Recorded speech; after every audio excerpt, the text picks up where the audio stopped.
On the blackest night of November 1942, somewhere in the darkness off Guadalcanal, an American battleship opened fire on an enemy it could not see. The target was 18,000 yards away, more than 10 miles across an ocean turned to ink. Yet shells weighing as much as automobiles flew through the void with terrifying precision, guided not by human eyes but by invisible waves bouncing through the night. The Japanese fleet never saw what killed them. They died confused, disoriented, firing blindly into shadows, while an unseen predator tore them apart with methodical violence. What happened that night would rewrite every rule of naval warfare, turning centuries of tradition into dust. And the weapon that made it possible was so secret that most American sailors didn't even know it existed. This is the story of how technology became the deadliest thing on the ocean, and how one battle in the darkness changed the course of the Pacific War forever. The Solomon Sea at night was not merely dark. It was a living absence of light, a void so complete that sailors standing on deck could not see their own hands before their faces. No moon, no stars. Cloud cover hung low over the water like a burial shroud, and the islands of the Solomons rose somewhere in that blackness like the walls of a tomb. The air tasted of salt and fuel oil, thick with humidity that clung to skin and made every breath feel heavy. On the bridge of USS Washington, Rear Admiral Willis A stood in near total silence, listening to the rhythm of his ship cutting through the water, feeling the slight roll beneath his feet, waiting. Lee was not a man given to theatrics. Tall, lean, bespectacled, he looked more like a college professor than a warrior, and in some ways he was both. An Olympic gold medalist marksman, a naval gunnery expert with a mind for mathematics and ballistics that bordered on the obsessive, Lee understood fire control the way a concert pianist understands music. He had spent years studying the science of putting shells on target, calculating trajectories, wind resistance, the curve of the Earth itself. He knew that naval gunnery was not an art but a discipline of ruthless precision, and tonight he would prove it in a way no one had ever attempted before.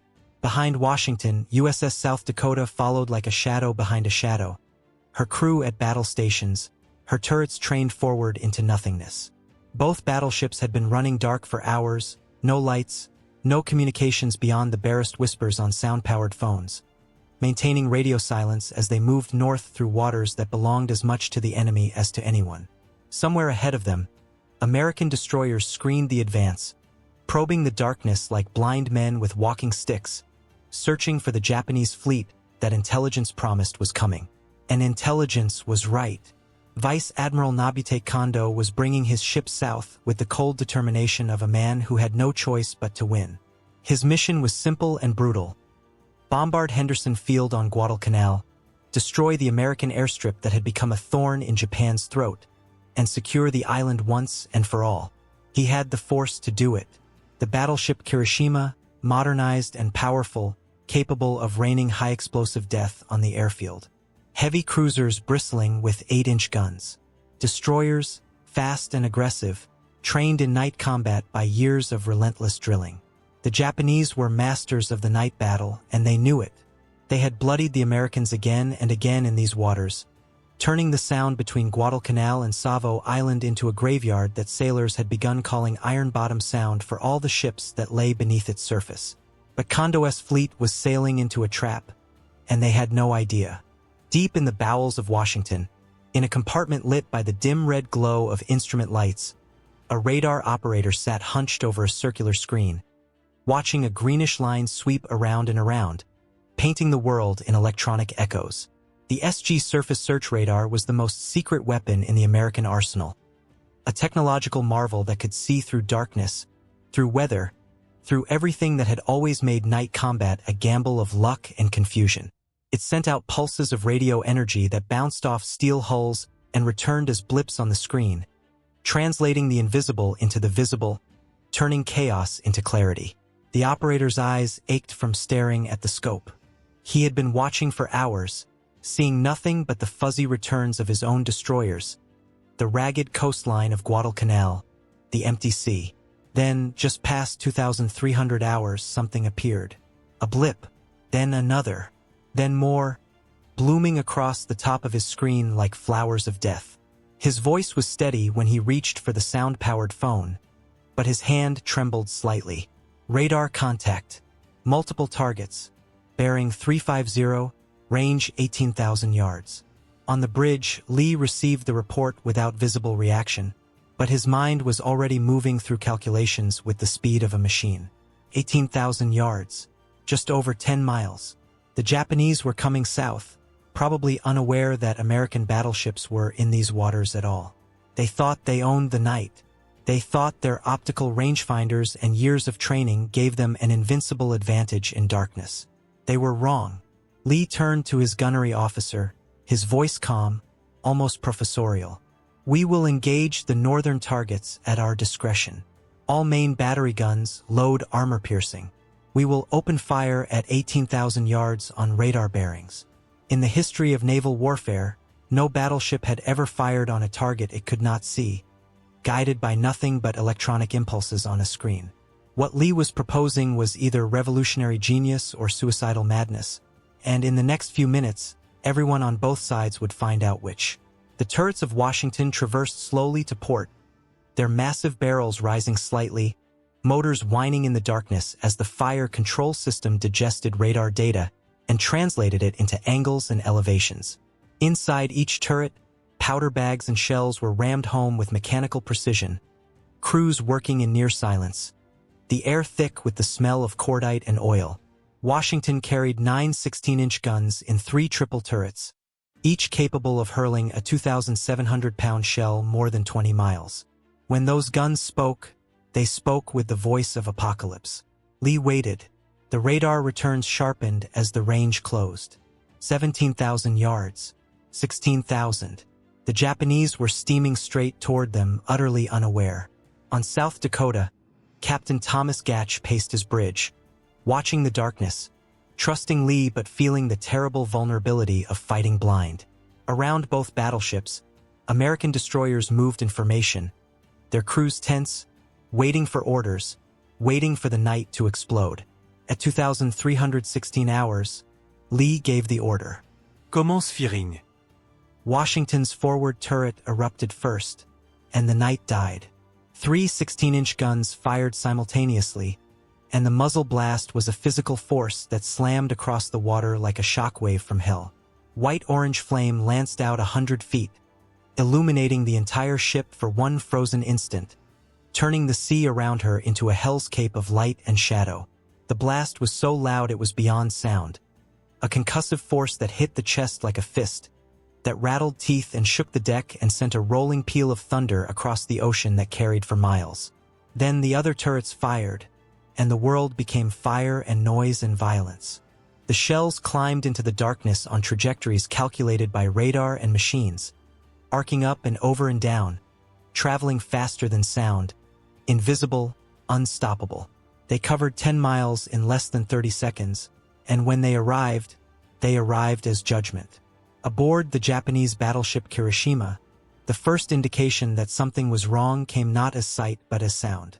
A screaming, tearing noise from above, growing louder, the sound of incoming shells that no one could see coming. Then the ocean erupted around the ship in geysers of white water 200 feet high as near misses detonated on impact with the sea, and before anyone could process what was happening, the first hit struck. A 16-inch armor-piercing shell moving at 1,800 feet per second is not simply a projectile. It is a force of nature. It does not explode on contact like a bomb. It punches through steel as if the metal were paper, penetrating deep into the vitals of a ship before the delayed fuse detonates the high explosive inside. When it goes off, it does so inside the target, ripping apart compartments, starting fires that cannot be controlled, killing everyone within 50 feet of the blast. The shell that hit Kirishima's superstructure went through 2 decks before it detonated, and the explosion gutted the bridge. Men were torn apart by shrapnel, others incinerated by the flash, others simply erased from existence. The blast destroyed communications, shattered instruments, killed or wounded nearly everyone in the command spaces. In 1 second, Kirishima lost the ability to coordinate her own defense. On Washington's bridge, Lee watched the radar screen and listened to the gunnery reports with satisfaction. Salvos on target. We are hitting. But the Japanese did not know where the fire was coming from. They could not see Washington. They could not see South Dakota. They could see only muzzle flashes somewhere in the void, but the flashes came and went so quickly, and the darkness was so complete that it was impossible to gauge range or bearing with any accuracy. Japanese rangefinders were superb instruments, among the best in the world, but they required light to work, and there was no light. Kirishima tried to return fire, her main battery turrets traversing wildly, gun crews desperate to hit back at something, anything. Her 14-inch guns roared into the darkness, but the shells fell long or short, left or right, scattering across empty ocean because the gunners had no idea where the enemy was. It was like fighting a ghost, and the ghost was killing them. Washington fired again and again. Her rate of fire was methodical, disciplined, each salvo timed to allow the fire control system to correct based on the last fall of shot, walking the shells onto the target with mechanical precision. The radar did not blink. The radar did not panic. The radar simply reported the truth, and the truth was that Kirishima was 10 miles away on a bearing of 352 degrees, and Washington's shells were landing all around her and on her with increasing regularity. Another hit, this time amidships. The shell penetrated into an engine room and detonated among the boilers, rupturing steam lines, sending superheated vapor screaming through compartments, scalding men to death where they stood. Kirishima's speed began to drop. Another hit, aft, jamming the rudder and flooding the steering compartment. The great battleship, which had bombarded Guadalcanal only days before, which had survived battles and campaigns across the Pacific, was being systematically destroyed by an enemy she could not see. But Washington was not the only American ship in the fight, and not everything was going according to plan. USS South Dakota, following behind Washington, had been struck by a cascade of malfunctions that began with an electrical failure and spiraled into catastrophe. A single breaker tripped, and in seconds the ship lost power to her radar, her fire control systems, her radios, even her main battery turrets. She went dark and deaf and blind all at once, coasting forward on momentum while her crew scrambled to restore power, and that was when the Japanese found her. A Japanese destroyer, searching desperately for a target, caught sight of South Dakota silhouetted against the faint glow of fires on Guadalcanal. The destroyer radioed the sighting, and suddenly every Japanese ship in the area turned its guns on the stricken American battleship. Searchlights snapped on, brilliant white beams lancing across the water, catching South Dakota in their glare like a moth pinned to a board, and the firing began. South Dakota was hit by shells from cruisers, from destroyers, from every direction at once. 8-inch shells, 6-inch shells, 5-inch shells, all hammering into her superstructure, her deck, her turrets. One hit destroyed the main radio antenna. Another penetrated the hull and started a fire in the crew berthing spaces. Another smashed into a turret and killed everyone inside. The ship shuddered under the impacts, steel shrieking, men screaming, fires spreading, and still the shells kept coming. Captain Gatch, standing on the bridge with shells exploding around him, refused to leave his post. His ship was being torn apart, but he would not abandon her. He ordered damage control parties into the fires, ordered turrets to engage manually since the fire control was dead, ordered speed to be maintained even as the engine rooms reported flooding. South Dakota absorbed 26 hits that night, and she did not sink, and she did not stop fighting. But while the Japanese were focused on killing South Dakota, they made a fatal mistake. They forgot about Washington. Lee had watched the Japanese searchlights snap on, watched his sister ship get caught in the glare, and he understood immediately what was happening. The Japanese had found a target, and they were pouring everything they had into it, and that meant they were not paying attention to anything else. Washington was still invisible in the darkness, still guided by radar, still firing with precision, and now every Japanese ship was silhouetted by their own searchlights, perfectly lit targets against the black backdrop of the sea. "Shift target to lead heavy cruiser," Lee ordered. "All guns, rapid fire." Washington's 9 16-inch guns swung toward the Japanese cruiser and opened fire at a rate that was almost obscene for weapons so large. Salvo after salvo screamed across the water, and the cruiser simply came apart. Shells penetrated her magazines, and she exploded in a gout of flame that rose hundreds of feet into the air, lighting the ocean like a second sun for one terrible moment before she rolled over and sank. The explosion was so violent that debris rained down on ships half a mile away. Lee shifted target again, this time back to Kirishima. The Japanese battleship was still afloat, still trying to fight, but she was dying. Washington's shells had opened her to the sea in a dozen places. Her fires were spreading, her steering was gone, and she was listing to starboard. One more salvo, then another. A hit below the waterline opened a massive wound, and the ocean began pouring in faster than the pumps could handle. The Japanese destroyers, realizing that the battle was lost, began laying smoke and retreating north, but not before launching torpedoes toward the last known position of the American ships.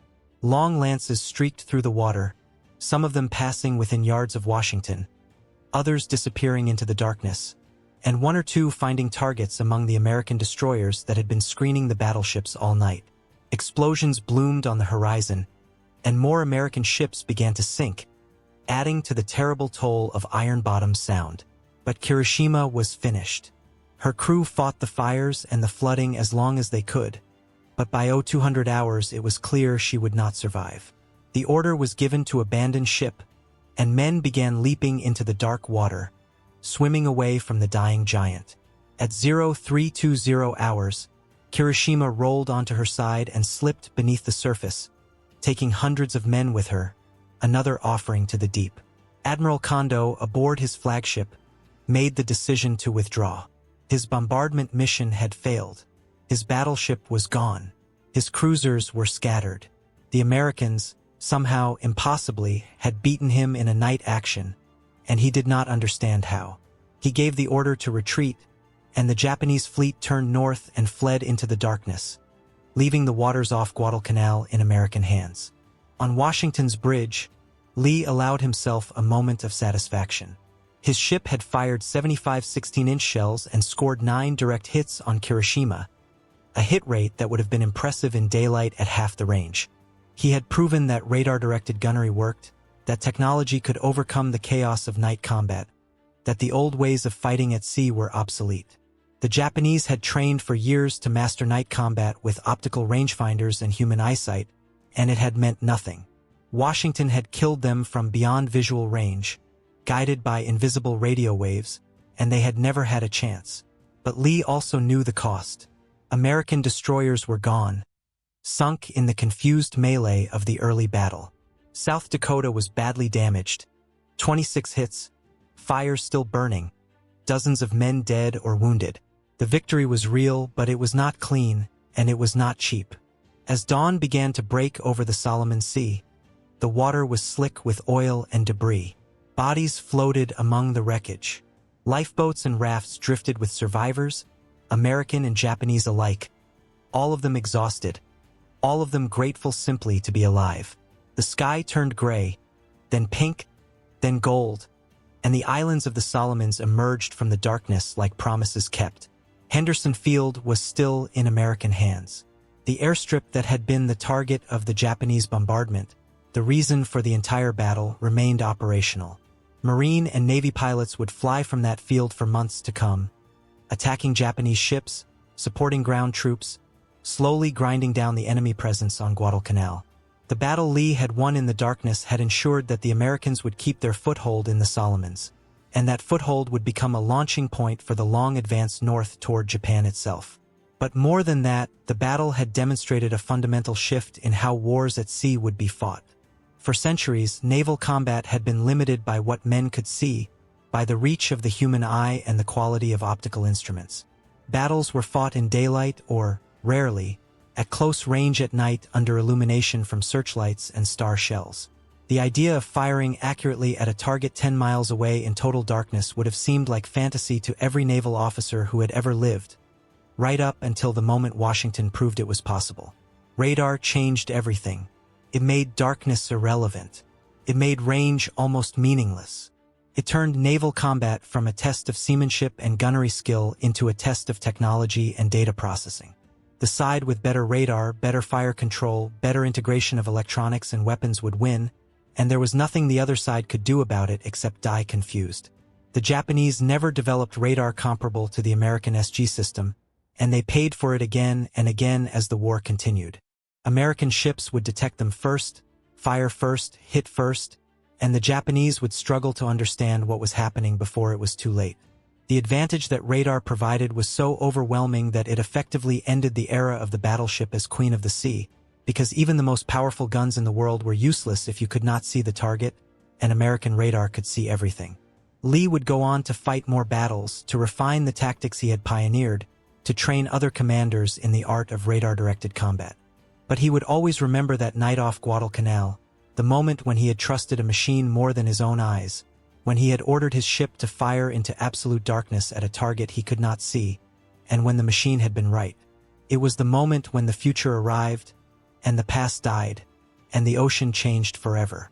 In Tokyo, when the news of Kirishima's loss reached the Naval General Staff, there was silence. Another battleship gone. Another defeat in the Solomons. Another night action lost to the Americans, who were somehow, impossibly, becoming more dangerous in the dark than Japan's own elite night fighting forces. Some officers began to whisper that the war was already lost, that America's industrial and technological superiority would eventually crush Japan no matter how bravely the fleet fought. Others insisted that victory was still possible, that one decisive battle could turn the tide. But no one could explain how the Americans had won at Guadalcanal, because no one yet understood that the Americans were seeing in the dark. For the sailors aboard Washington and South Dakota, there was no celebration, only exhaustion and relief. They had survived. They had won.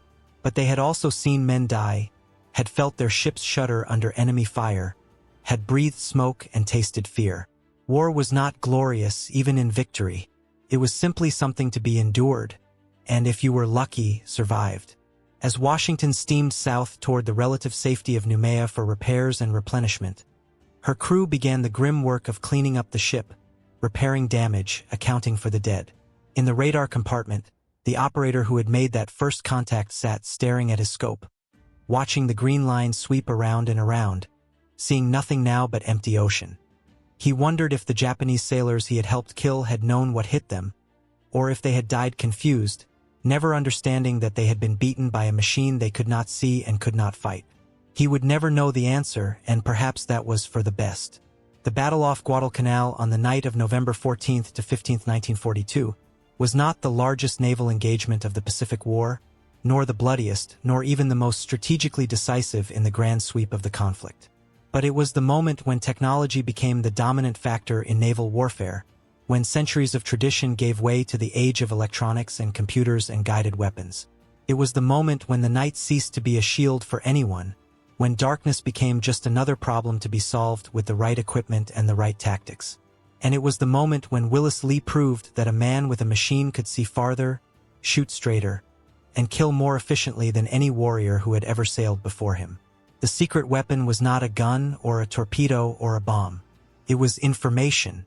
It was knowing where the enemy was when the enemy did not know where you were. It was firing with confidence while the enemy fired blind. It was the radar, invisible and unstoppable, painting the world in electronic light while men died in the darkness. The Pacific War would rage for nearly 3 more years, island by island, mile by mile, until atomic fire ended it in August 1945.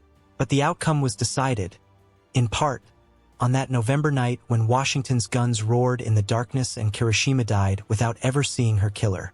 The Japanese could still fight. They could still die bravely. But they could no longer win because the Americans had learned to see in the dark, and that made all the difference. So what do you think? Was radar the true turning point of the Pacific Naval War? Or could skilled commanders and brave crews have triumphed without it? Could the Americans have won the battle off Guadalcanal using only traditional methods? Or was technology the only thing that saved them from another disaster in Iron Bottom Sound? Drop your thoughts in the comments below. I read every one, and I love hearing your perspectives on these incredible moments in history. If you enjoyed this deep dive into one of the most pivotal and least understood naval battles of World War II, please hit that subscribe button and ring the bell so you never miss another story. Give this video a like if you learned something new, and share it with anyone who loves military history or just appreciates a well-told tale of courage, innovation, and the moments that changed the world. Thank you for watching, and I'll see you in the next one.